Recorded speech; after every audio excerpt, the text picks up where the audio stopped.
नमस्ते स्टूडेंट्स, मैं भी Upadhyay visual effect computer vision के ऑनलाइन क्लासेस में वापस स्वागत करता हूं। स्टूडेंट्स, फिर आज हम एक नई टॉपिक ले आए हैं।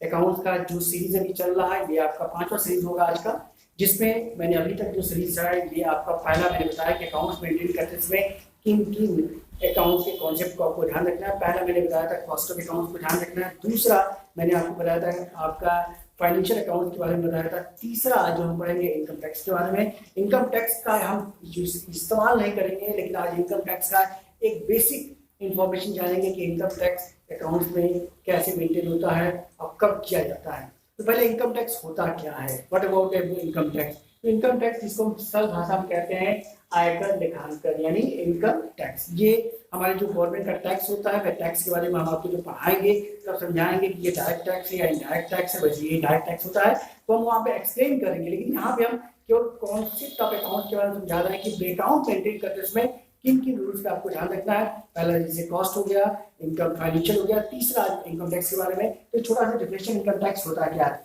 तो income tax is a types of tax that government impose on income generated by the business and individual within their justification.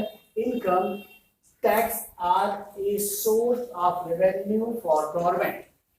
They are used to fund public services and provide goods for citizens. ये एक छोटा सा definition है income tax क्या होता है और क्या इनकम टैक्स। भाई इनकम टैक्स हमारा, भाई किसी भी जो टैक्स क्या होता है, दो प्रकार के टैक्स है, डायरेक्ट और इनडायरेक्ट। तो ये इनकम टैक्स हमारे डायरेक्ट टैक्स होता है जो एक आम व्यक्ति भी लगता है और एक बिजनेसमैन की जो सालाना इनकम होती है, साल में उनका जो भी इकोनॉमिकल इनकम है उस इनकम पे टैक्स लगता है।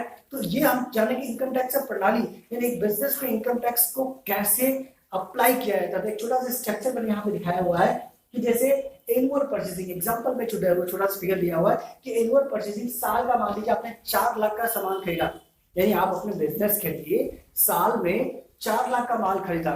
फिर यह आएगा एनुअल सेलिंग, यानी पूरे साल में आपने 4 लाख का माल खरीदा और उसी 4 लाख में आपने 2 लाख यानी क्या का प्रॉफिट, यानी कितने को बेचा है, 6 लाख के आपने इसको माल बेच दिया। फिर आपने एनुअल ग्रॉस प्रॉफिट, यानी बेचने के बाद जो इनकम आता है उस इनकम को क्या बोलते हैं, ग्रॉस प्रॉफिट, यानी सकल लाभ कहते हैं। तो ग्रॉस प्रॉफिट हमारा कितना हुआ, 2 लाख रुपए। तो साल का 2 लाख मुझे क्या होता है, ग्रॉस प्रॉफिट। तो इसी ग्रॉस प्रॉफिट में आप अपना जीएसटी रिटर्न फाइल करते हो, इसी ग्रॉस प्रॉफिट में अपना डोमेस्टिक खर्चा भी करते हो, ठीक है। तो इसमें आपने जो भी खर्च कर दिया, खर्च करने के बाद मान लीजिए आपका कितना बचा, यानी एनुअल नेट एक्सपेंसेस। मान लीजिए आपने साल का जो टोटल खर्च कर दिया, आपने सारे एक्सपेंसेस को मेंटेन कर दिया, तो हमारा क्या आया, नेट एक्सपेंसेस। नेट एक्सपेंसेस यानी आप 75,000 का खर्च कर दिया, तो खर्च करने के बाद हमारा बचा कितना साल का, 1,20,000 रुपए। तो 1,20,000 रुपये हमारा क्या हुआ, एक शुद्ध इनकम है। ये सारे खर्चों को मेंटेन करने के बाद जो नेट प्रॉफिट आता है, उसी नेट प्रॉफिट पे आपको इनकम टैक्स रिटर्न देना पड़ता है। तो ऐसा नहीं यहाँ पे 1,25,000 एग्जाम्पल में डाला हुआ है, जैसे आपको पता होगा कि किस अमाउंट पे किस व्यापारी को कितना इनकम टैक्स भरना पड़ता है।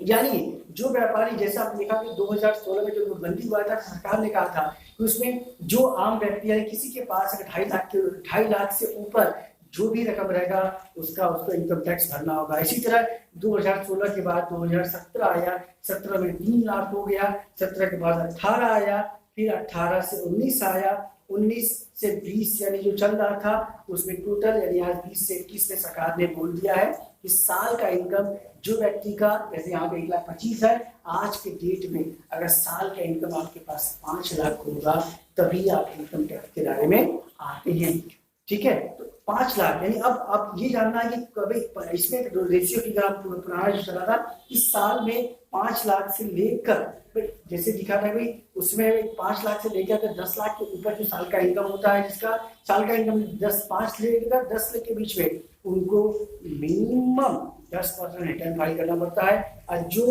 10 लाख से लेकर 25 लाख के बीच में जाता है उसको 15 से 20%, और जो 1 करोड़ के दायरे में जाता है उनको हम मैक्सिमम 30% साल का इनकम रिटर्न भरना पड़ता है।